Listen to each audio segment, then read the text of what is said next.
안녕하세요. 좋은 생각입니다. 오늘은 전설로 떠나는 월가의 영웅이라는 책을 소개하려고 합니다. 이 책의 저자인 피터 린치는 가치 투자의 대가입니다. 그는 살아생전에 단 3권의 책을 썼는데요. 그 중에 한 권이라고 할 수 있습니다. 먼저 차례를 살펴보도록 하겠습니다. 1부에서는 투자를 하기 전에 준비해야 될 사항에 대해서 또는 점검 사항에 대해서 설명하고 있습니다. 2부에서는 종목 선정 방법에 대해서 설명하고 있죠. 특히 피터 린치는 산업을 총 6가지 유형으로 나누고 이 유형별로 종목을 어떻게 선정해야 되는지 세분화해서 설명해 주고 있습니다. 3부에서는 장기적 관점에 대해서 설명하고 있는데요. 바로 포트폴리오 설계, 매수와 매도에서의 장기적 관점에 대한 설명을 하고 있습니다. 이 책은 현재 온라인 서점 등에서도 판매가 이루어지고 있습니다. 그럼 핵심 요약으로 들어가겠습니다. 피터 린치는 가치 투자의 대가라고 했잖아요. 그런데 제시 리버모어라는 모멘텀 투자의 대가와 공통점이 하나 있었습니다. 피터 린치 역시 지식과 참을성을 매우 중요시했다는 것입니다.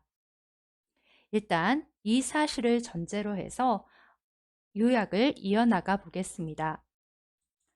먼저 일부의 내용을 살펴보겠습니다.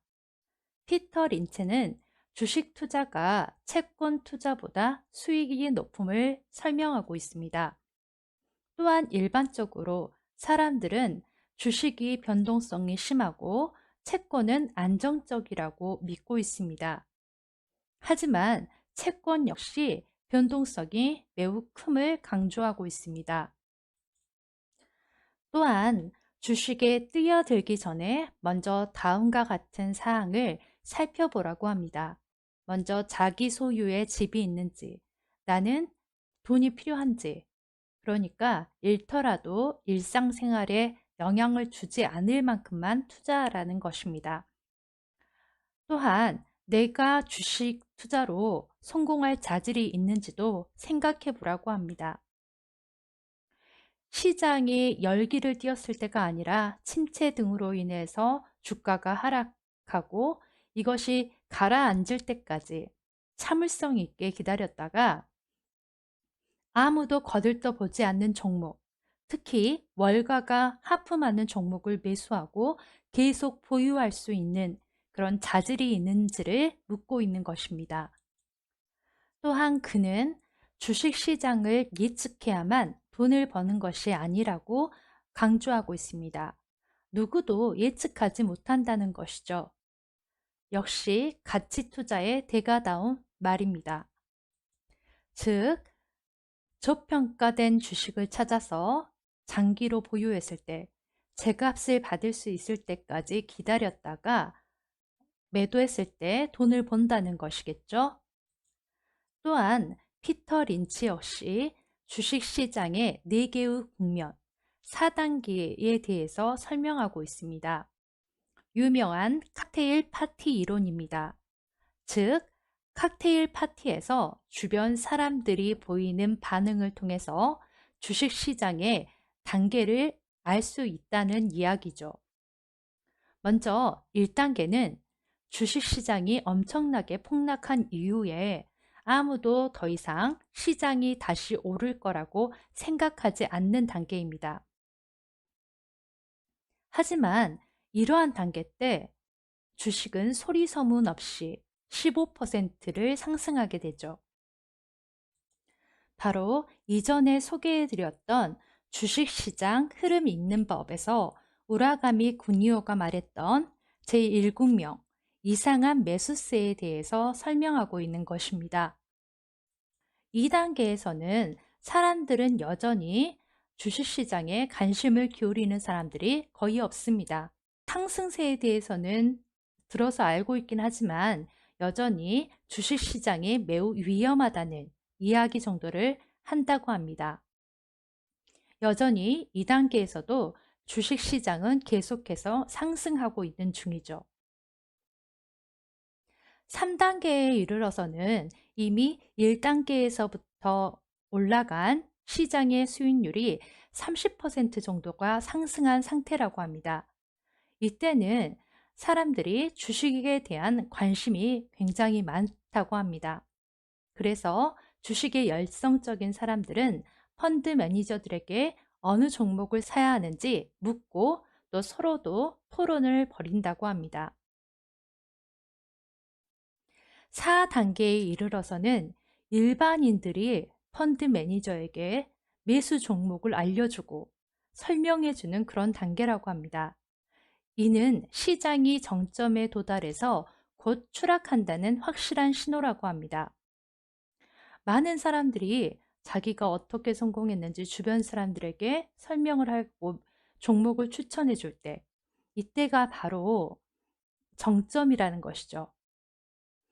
이렇게 시장은 1단계에서부터 4단계까지를 계속해서 순환한다고 설명하고 있습니다. 또한 일부의 마지막에 당신이 기억해야 할 요점으로 일부의 내용을 다음과 같이 요약하고 있습니다.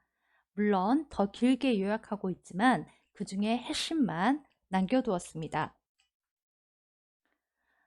먼저 전문가의 지식이나 지혜를 과대평가하지 말라고 합니다. 우리와 마찬가지로 전문가 역시도 예측할 수 없습니다. 또한 이미 알고 있는 지식을 이용해서 종목을 찾아야 한다고 합니다. 전문가뿐만 아니라 일반인들이 일상생활에서 접하는 그런 종목들이 아주 중요하다고 합니다.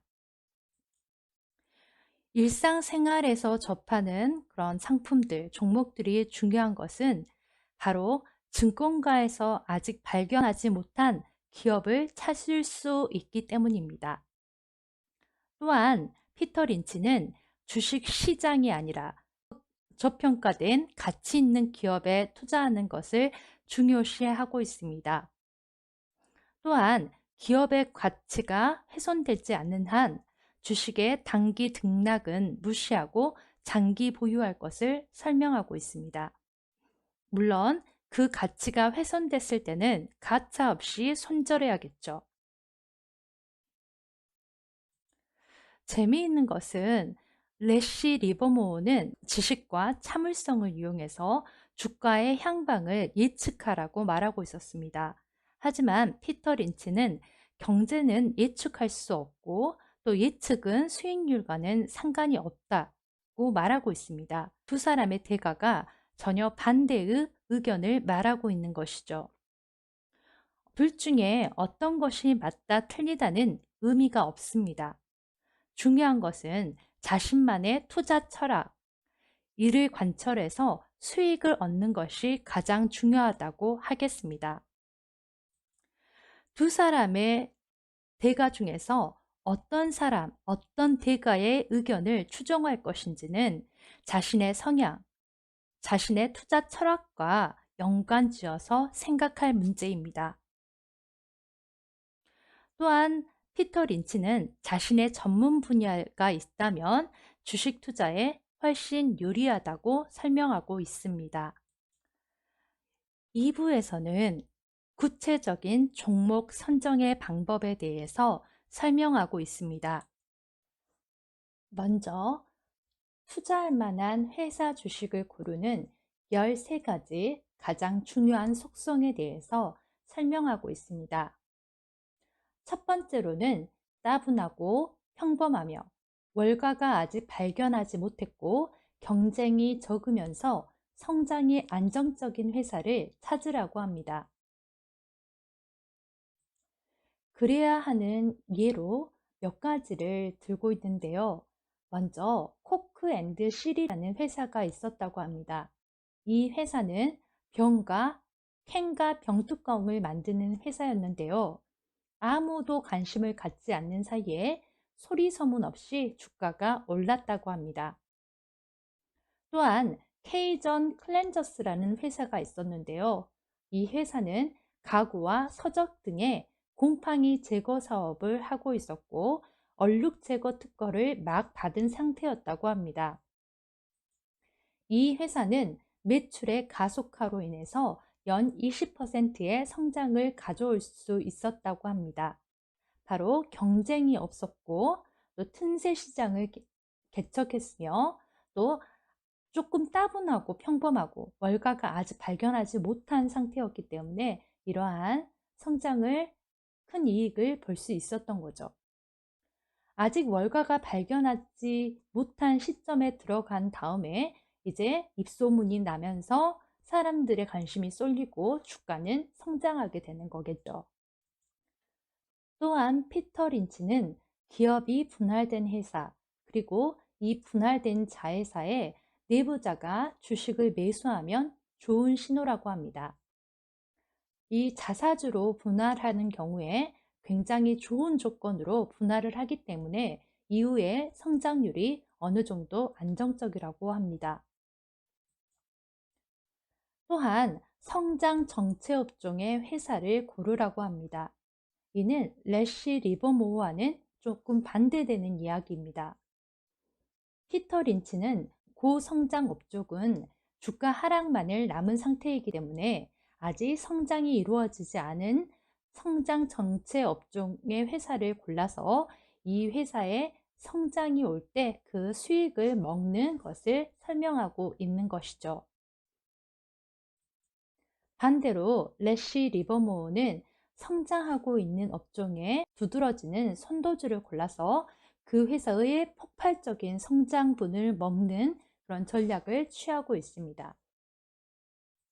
또한 틈새 시장을 확보했고 사람들이 계속 제품을 구입해야 하는 것, 그런 회사를 매수하라고 합니다. 또 기술을 만드는 회사가 아니라 그 기술을 사용해서 비용을 절감하는 회사에 투자하라고 말하고 있습니다. 기술을 만드는 회사는 아주 치열한 전쟁 중입니다.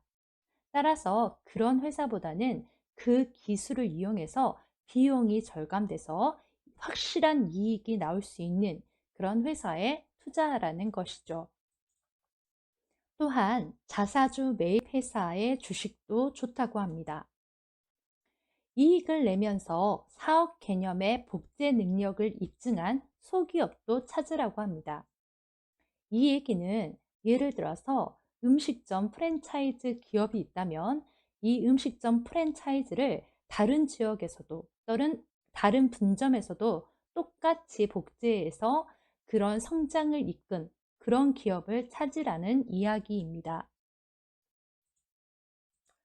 또한 그 기업의 이익, 실적을 굉장히 중요시하고 있습니다.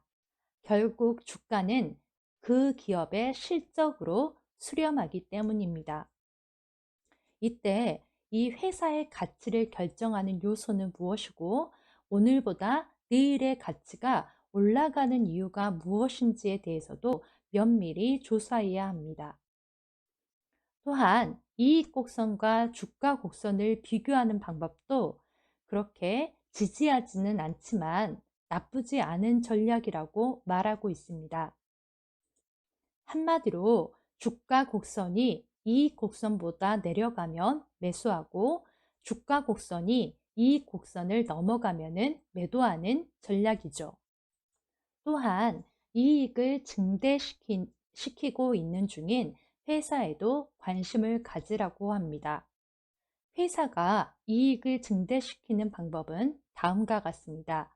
비용을 절감하고 가격을 인상하고 신규 시장에 진출하고 기존 시장에서 매출을 늘리는 거죠. 또 적자 사업을 재활성화 또는 중단, 매각하는 것입니다.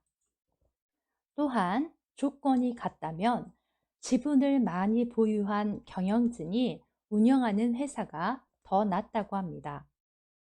바지 사장들이 운영하는 회사보다는 더 낫다는 것이겠죠. 그리고 투자하지 않는 회사는 관심을 가지지 말라고 하고 있습니다.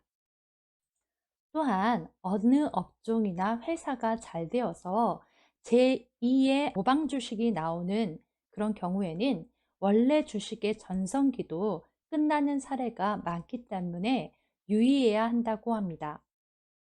또 기업이 사업 다각화를 한다고 할 때 주의해야 한다고 합니다.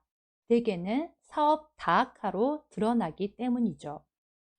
이번에 테슬라에서 트위터를 인수하면서 겪은 그런 어려움이 이러한 사례라고 할 수 있습니다. 또한 소문주도 조심하라고 하고 있습니다. 피터 린치는 또한 투자하는 주식을 그 유형을 파악해서 PER을 통해서 현재 이 주가가 맞는지, 저평가되었는지, 고평가되었는지 감을 잡아야 한다고 합니다. 먼저 그가 말하는 6가지 유형별 이야기를 살펴보겠습니다. 첫 번째 유형은 저성장주입니다. 느린 성장을 하고 있는 그런 기업이죠. 대부분은 성숙한 대기업으로 그 국가의 GNP보다 약간 빠른 속도의 성장을 이어나가고 있습니다. 푸짐한 배당이 특징이죠. 이때 이 배당 때문에 이 기업에 투자하겠다고 마음을 먹었다면 과거부터의 배당의 흐름을 확인하는 것이 중요합니다. 대형 우량주는 중간 정도의 성장을 보입니다. 평균 PER이 10배에서 14배가 적정하다고 합니다. 이러한 대형 우량주는 저점에서 매수하는 것이 무엇보다 중요하다고 합니다. 고성장주는 슈퍼 고성장을 특징으로 하고 있습니다. 평균 PER은 14배에서 20배 정도입니다. 연 20에서 25% 성장하는 작고 적극적인 신생 기업을 추천하고 있습니다. 만약 성장률이 25%가 넘어가면은 피터 린치는 오히려 조심해야 되고 50%를 넘는 기업은 위험하다고 말하고 있습니다. 네 번째 유형은 바로 경기순환주입니다. 경기순환주는 무엇보다도 매수의 시점이 매우 중요합니다. 이 회사와 어울리는 경기가 하강하는지 상승하는지 이를 미리 감지해야 한다고 합니다. 경기순환주의 예는 철강, 알루미늄, 항공, 자동차 등이 있습니다.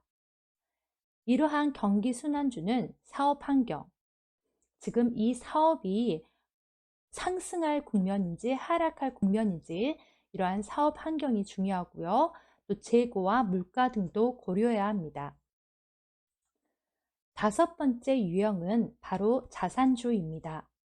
이 자산주는 숨겨져 있는 아주 가치 있는 자산을 보유하고 있는 기업들입니다. 기업의 현재 가치보다 기업이 보유한 자산 가치가 큰 기업들을 찾는 겁니다. 그리고 이러한 자산의 가치를 남들이 알아줄 때까지, 즉 주가가 오를 때까지 기다리는 것이죠. 마지막 유형은 바로 회생주입니다. 파산 위기의 기업을 말하죠. 이 회생주들은 적절한 그런 조치만 취해주면은 잃었던 기반을 매우 빠르게 회복한다고 합니다. 또한 이 회생주의 주가는 일단 한번 상승을 하게 되면은 주가의 등락이 시장의 흐름에 좌우되지 않는다고 합니다. 회복을 하면은 어떠한 흐름에서도 계속 상승하는 것이죠. 이때 회생주를 고를 때는 재무 상태가 건전한 회사를 고르고 은행 부채가 많은 회사는 피하라고 합니다. 부채가 없는 회사는 절대 망하지 않는다는 것도 말하고 있죠. 또한 회생주, 이러한 회생주가 정말로 회생을 하게 되면은 많은 돈을 벌 수 있다고 합니다.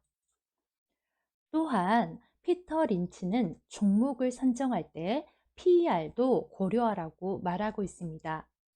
PER로 주식이 저평가되었는지 고평가되었는지 감을 잡을 수 있기 때문입니다. 먼저 시장 전체의 평균 PER을 역대 시장 평균 PER과 비교합니다. 만약 현재 시장 전체의 PER이 역대 평균의 2배가 된다면 그 시장의 대부분의 주식들이 고평가되었다고 말하고 있습니다. 또한 같은 업종 평균 PER과 역사적 평균 PER도 비교하라고 합니다.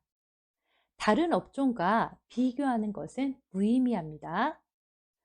또한 지나치게 높은 PER을 가진 회사 주식은 피하라고 합니다.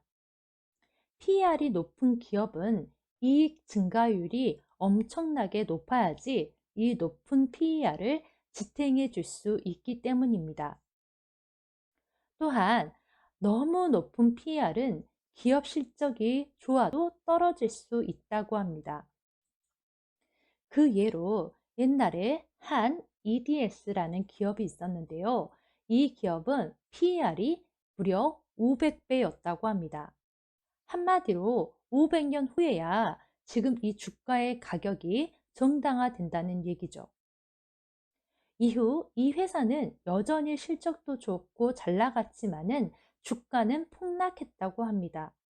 왜냐하면 이 PER과 이익의 성장률은 결국에 같은 지점으로 수렴하기 때문입니다. 세 번째로 피터 린치는 회사가 성장을 가속하기 위해 하는 일, 호재, 결국 스토리를 파악하라고 합니다. 이 회사가 성공하려면 무엇이 필요한지, 또 앞길에 놓인 한정은 무엇인지, 경쟁자는 누구인지 등을 파악하는 것이죠. 먼저 업종 유형별 스토리의 예를 살펴보겠습니다. 저성장주의 예를 들자면 이 회사는 전화 설비 회사였다고 합니다. 10년 동안 매년 이익이 증가하면서 배당 수익률도 매력적이었고요. 배당이 감소한 적도 연기된 적도 없었다고 합니다. 또한 새로운 이동전화 사업을 시작하면서 성장률이 대폭 높아질 것으로 기대됐다고 합니다. 이러한 스토리를 가진 회사라면 매수하기에 적합하겠죠. 경기 순환주는 사업 환경과 재고, 물가를 중심으로 해서 생각을 해야 한다고 합니다. 예를 들어서 자동차 업종은 만약 3년간 침체를 했고 그 다음 올해 상황이 바뀌어서 자동차 매출이 전반적으로 증가를 했고 또 GM이라는 회사가 새 모델이 잘 팔리고 비용 절감 등을 통해서 곧 이익이 상승할 것이라고 생각될 때 이때 경기 순환주의 매수를 고려하는 것이죠. 자산주는 다음을 살펴야 합니다. 자산이 무엇이고 그 가치는 얼마인지. 예를 들어서 한 회사의 주식이 8달러였는데 이 회사가 가지고 있는 비디오 카세트 사업부 하나만 해도 주당 4달러였다고 합니다. 또한 부동산 가치, 이 회사가 가지고 있는 부동산의 가치도 7달러였다고 합니다. 그러면 이 회사의 가치는 못해도 4달러 더하기 7달러, 11달러인데 주가는 8달러밖에 되지 않는 것이죠. 무려 3달러나 저평가된 것입니다. 이러한 저평가된 자산주의자, 또 회사의 내부자들이 매수 중이고 회사가 꾸준히 이익을 내고 있으며 부채가 없다면 매수를 고민해야겠죠. 다음은 회생주입니다. 회생주는 회사의 운명 개선을 위해서 어떤 작업을 착수했고 효과가 있는지를 살펴봐야 합니다. 예를 들어 제너럴 밀스라는 회사는 사업 다각화로 인해서 사업이 계속 안 좋아졌는데요. 여기에서 이렇게 안 좋은 실적을 내고 있는 마이너스 사업들을 감축했다고 합니다. 그리고 가장 잘하는 본연의 업무에 전념을 했고 자사주를 매입해서 주가를 떠받들었고 자회사의 시장 점유율 역시 상승했다고 합니다. 또한 신제품 출시까지 이어주고 있어서 이익 증가가 예상된다고 합니다. 이런 회생주는 매수를 고려해야겠죠. 다음은 대형 우량주입니다.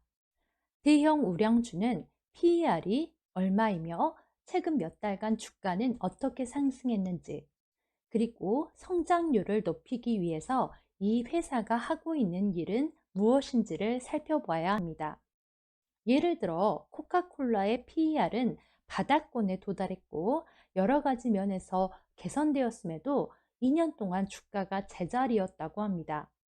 그럼에도 다이어트 음료의 성장률이 급등하고 소비량이 증가하고 해외 매출이 뛰어난 것을 보면서 이 피터 린치는 이 회사의 주가가 상승할 것이라고 봤다고 합니다. 마지막으로 고성장주입니다. 고성장주는 어떻게 이러한 고속 성장을 지속할 수 있는지를 살펴봐야 합니다. 예를 들어서 라킨타라는 텍사스 모텔 체인이 있었다고 합니다. 이 모텔 체인은 20% 확대해서 이익이 상승 중이었다고 하고요. 계속해서 확장할 계획이 있었고 부채도 적절했다고 합니다. 당시 모텔 사업은 굉장히 치열했는데 이 라킨타는 모텔 사업에서 마이너스 수익을 내고 있는 음식 관련된 그런 것들을 전부 다 접고요. 대신에 그 모텔 주변에 음식점이 입점할 수 있게 했다고 합니다. 이러한 여러 가지 틈새 전략을 통해서 확장할 수 있었다고 합니다. 또한 이렇게 마음에 드는 기업을 찾았다고 해서 바로 매수하는 것이 아니고요. 사실을 확인해야 한다고 합니다. 그 방법으로 보고서 읽기가 있습니다. 전반적인 산업 전망 보고서, 그리고 기업 투자 설명서, 분기 보고서, 연차 보고서 등을 꼼꼼히 살펴보는 것이죠. 특히 이러한 보고서를 읽을 때 연결 재무 상태표, 한마디로 재무제표를 확인하는 것이 아주 중요하다고 합니다. 여기에서 유동자산, 부동산 등의 총 자산들을 확인하고요. 부채도 확인해야 합니다. 또한 현금성 자산 총액에서 장기 부채를 뺀 순현금 보유량도 확인해야 한다고 합니다. 10년의 재무 요약을 살펴보면 10년 동안의 이러한 큰 흐름도 파악할 수 있죠. 또 밸류 라인을 살펴보면 현금과 부채, 장기 실적이 잘 요약되어 있다고 합니다. 또한 중요한 숫자들, 꼭 확인해야 할 숫자들이 있다고 합니다. 만약 특정한 한 제품 때문에 그 회사에 관심이 간 거라면 그 제품이 그 회사 매출액에 차지하는 비중을 확인해야 합니다. 또한 PER도 굉장히 중요합니다. 공정하게 평가된 회사의 PER은 회사의 이익 성장률과 같아야 합니다. PER이 15배라면 회사의 이익 성장률도 15%인 것이 맞는 거죠. 하지만 PER보다 회사의 성장률이 크다면 굉장히 저평가된 회사라고 할 수 있습니다. 만약 PER이 회사의 성장률보다 크다면 고평가된 것이겠죠. 현금 보유량도 매우 중요하다고 합니다. 주가가 그 회사의 가치에 대한 이야기라면 현금 보유량은 이만큼 이미 가치가 있다는 의미이기도 하기 때문이죠. 만약 예를 들어 포드가 주당 38달러였는데 회사의 현금이 부채를 차감하고라도 주당 16.3달러였다고 합니다. 그렇다면 현재 주가에서 38달러에서 16.3달러 현금 가치를 빼버리면 주당 21.8달러에 사는 셈입니다. 당시 포드는 주당 7달러의 이익을 내고 있었다고 합니다. 따라서 PER을 주가로 계산하면은 5.4였지만 현금 보유량을 뺀 금액으로 계산을 하면은 PER은 3.1배였습니다. PER 3.1배는 애매한 숫자지만은 포드는 훌륭한 회사고 사람들도 좋아했기 때문에 보유하기로 결정했다고 합니다. 이후 포드의 주가는 40% 넘게 급등했고요. 게다가 포드에는 자회사인 금융사업이 있었는데 이 금융사업이 주당 1.33달러의 이익을 내고 있었다고 합니다. PER을 10배만 주더라도 주당 16.5달러였죠. 따라서 포드의 실질 기대이익은 주가인 38달러에서 그 포드가 가지고 있는 순현금 주당 가치인 16.3달러를 빼고 또 포드의 자회사가 가지고 있는 가치인 16.6달러를 빼면은 5.1달러에 불과했다고 합니다. 그런데 이 회사의 기대이익은 주당 7달러였던 것이죠. 거의 공짜나 마찬가지였다고 합니다. 부채 요소도 꼭 살펴봐야 합니다. 특히 회생기업에서 중요한데요. 부채와 채권을 살펴봐야 합니다. 부채 비율을 계산하면 정상적인 기업은 주주의 지분이 75%, 부채는 25% 정도로 생각할 수 있습니다. 이러한 정상 기업과 비교를 했을 때 주주의 지분이 얼마인지, 부채는 얼마인지로 비교할 수 있겠죠. 이것보다 부채가 많다면 주의를 해야 하는 거죠. 또한 부채의 종류도 아주 중요하다고 합니다. 부채가 은행 대출금, 또 장기 차입금, 상업어음 같은 것들이 있는데요. 여기에서 장기 차입금이 가장 유리합니다. 이것은 이자만 지급하면은 조기 상환 요구가 불가능하기 때문이죠. 주주들에게 가장 유리한 부채라고 할 수 있습니다. 상업어음이 가장 좋지 않습니다. 이것은 만기가 짧고 때로는 요구 즉시 바로 상환해야 하기 때문이죠. 그 외에도 배당, 특히 배당주를 원한다면은 이 배당도 살펴봐야 하죠. 특히 이런 과거 배당의 흐름도 살펴봐야 한다고 합니다. 이때 배당을 준다고 해서 꼭 좋은 것은 아니고요. 배당을 지급하면은 주가를 지지하는 것에는 도움이 되지만 배당이 없는 소기업들이 더 빨리 성장한다고 하니 참고하세요. 장부 가치를 볼 때는 그 장부가가 실제 가치보다 크게 과장되거나 축소되지는 않았는지 살피고 그 자산의 실제 가치가 무엇인지 파악해야 한다고 합니다. 재고 수치 확인도 필요하다고 합니다. 또한 연금 제도, 연차 보고서에서 확인할 수 있는데요. 이러한 과도한 연금 의무를 지고 있는지도 확인해야 한다고 합니다. 성장률도 중요합니다. 이때 성장률은 확장과 같은 의미는 아닙니다. 예를 들어 담배회사 필립 모리스는 미국의 담배 소비는 연 2%씩 감소 중이지만 필립 모리스의 이익은 계속 증가했다고 합니다. 원가를 낮추고 계속 가격을 올려서 이익을 증가시킨 것이죠. 이렇게 가격 결정력이 있는 회사는 좋은 회사라고 합니다. 그리고 만약 다른 조건이 같다면 고성장주의 경우에는 PER 20배, 한마디로 이성장률 20%의 기업이 PER 10배, 이성장률 10%의 기업보다 더 낮다고 합니다. 왜냐하면 더 빠른 성장을 기대할 수 있기 때문에 최고가가 차이가 나기 때문이죠. 같은 업종별 세전 이익률도 비교해야 한다고 합니다.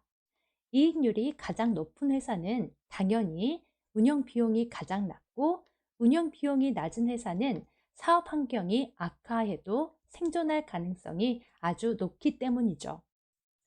장기간 보유할 주식은 비교적 이익률이 높은 종목을, 성공적인 회생주 중에서는 비교적 이익률이 낮은 종목을 발굴해야 합니다. 회생주의 경우에는 이렇게 이익률이 낮아야 사업 환경이 개선되고 실적이 향상되면 가장 가파르게 주식이 급등하기 때문입니다. 이렇게 종목을 선정해서 주식을 매수를 했다면요, 스토리를 재확인해야 합니다. 몇 달에 한 번 정도 재확인하는 것이죠. 제3부 장기적 관점에서는 어떻게 포트폴리오를 설계하고 매수와 매도는 어떻게 하는지에 대해서 설명하고 있습니다. 먼저 최적의 매수 시점은 연말입니다. 세제 혜택을 위해서 대부분의 투자자들이 주식들을 손절하고 그래서 매도 행렬이 이어져서 주가가 폭락하기 때문입니다. 매년 이루어지는 현상이죠. 이러한 매도세 후에 1월이 되면은 다시 매수세가 들어오기 때문에 주가가 상승한다고 합니다. 두 번째 매수 시점은 붕괴, 폭락, 일시적인 하락, 대폭락의 기간입니다. 할인된 가격에 좋은 주식들을 살 수 있습니다. 매도 시점은 일단 충분히 오를 때까지 버티고 익절하지 말라고 하고 있습니다. 또한 매수의 이유가 사라지지 않는 한은 매도를 해서는 안 된다고 말하고 있습니다. 피터 린치는 유형별로 매도 시점을 나누어서 설명하고 있는데요. 저성장주의 매도 시점은 다음과 같습니다.